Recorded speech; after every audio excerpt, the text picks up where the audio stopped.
Good morning, great morning, wonderful morning, spectacular morning, outstanding morning, magnificent morning, supercalifragilisticexpialidocious morning. Again, the beautiful reminder of choice that you have to give to every moment of your life, to everything in your life, which includes you. And that right there is one of the most important things for you to understand, not to know it, to understand it. And remember, the only way you understand is through application, it's through use. And that's what the name of the game is. It is all about application. Think about it. You can know about something and still have it not affect your life. Now, why would that be the case? Well, because it's not being used. And this is what we're wanting you to get with everything that we share with you. At the core of what Dolly and I share with everyone is using the information. And that's how we delivered the results in our lives.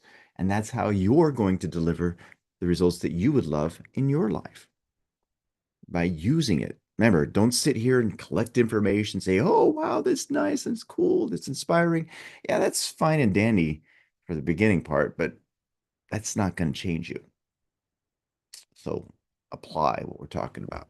All right, so what have we been studying? We've been studying this beautiful gem here, The Secret of the Ages by Robert Collier, and we hope that you do have a copy of this. If you don't have a copy of it, get a copy of it, get this specific copy, and then when you do get it, yes, read it, yes, study it, yes, underline it, yes, highlight it, yes, memorize it, but most importantly, above all of it, apply it, use it. When Robert Collier speaks of how we must build it in our own mind first, literally, that's what you got to do. Not just know about it or tell people about it, actually do that and practice that. Because when you do, that's when the law of cause and effect goes into play and the effects shows up. All right. So, are you ready to dive into this beautiful gem here, The Secret of the Ages? If you are, type in I'm ready. I'm ready. And let's go ahead and dive into this and grow. Okay, here we go. All right. So, we ended with this in the last session. Conscious and subconscious are, of course, integral parts of one mind.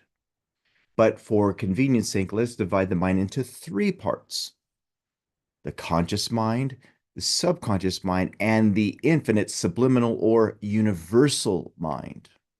Okay, he's breaking it down into three. So let's go over that with how he describes this. And again, um, as we're going through this, the most important part is that you're actually engaging with it mentally with what we're talking about. Okay, so here we got the conscious mind. When you say I see, I hear, I smell, I touch, it is your conscious mind that is saying this. For it is the force governing the five physical senses. It is the phase of mind with which you feel and reason, the phase of mind with which everyone is familiar. It is the mind with which you do business. It controls to a great extent all the voluntary muscles. It discriminates between right and wrong, wise and foolish. It is the generalismo in charge of all your mental forces. It can plan ahead and get things done as it plans, or it can drift along haphazardly, a creature of impulse at the mercy of events, a mere bit of flotsam in the current of life. Now, I need to dissect this for you to help you to see what he's talking about with greater depth. Because here he's saying that your conscious mind is one that can be used and directed, and it's also something that can be controlled by the paradigm. I remember when Bob would talk about this, how he said that your subconscious, which is running the paradigm, has an enormous control over your conscious mind. And I found that fascinating. And the way that you can see this is just think about your imagination. Okay. Your imagination lives in the conscious mind. But with that being said, when it comes to your imagination, you're either a slave to your imaginings or a master of your imagination. Now, those who are not awake, who are unaware, guess what? Those elements in their conscious mind are run by the patterns in them, which is in the subconscious. So when he's talking about being foolish or being wise, what he's saying here is that you're the one who gets to wake up and override it if it has been that of foolishness. Okay. For it is not through your conscious mind that you can reach, for it is only through your conscious mind that you can reach your subconscious and the universal mind. Your conscious mind is the porter at the door, the watchman at the gate. It is to the conscious mind that the subconscious looks for all its impressions. Now, sit in this for a moment. All of that which goes into your subconscious mind must go through the conscious. Now, when we were younger, up to the age of about 7 or 8, our conscious mind was not active. It was developing. And all of this input came through the conscious, which is attached to our senses, see, hear, smell, taste, and touch, and went through and was impressed upon the subconscious mind, which then formed what we call who you were, your personality that was developed because of those evaluations that happened automatically. And it's important for you to get this, but for one specific reason, and it's not for what I'm sharing with you, but for you to understand that what has been impressed can be changed. Okay. Now think about that. Now, it is on it that the subconscious mind must depend for the teamwork necessary to get successful results.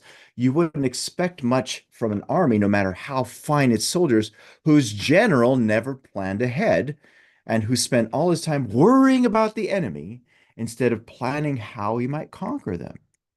Now, what's he saying? He says, you have an army inside of you. You have an amazing group inside of you that's ready to take orders. Now, here he's saying that the conscious mind is the leader without saying the leader, but that's what he's really talking about.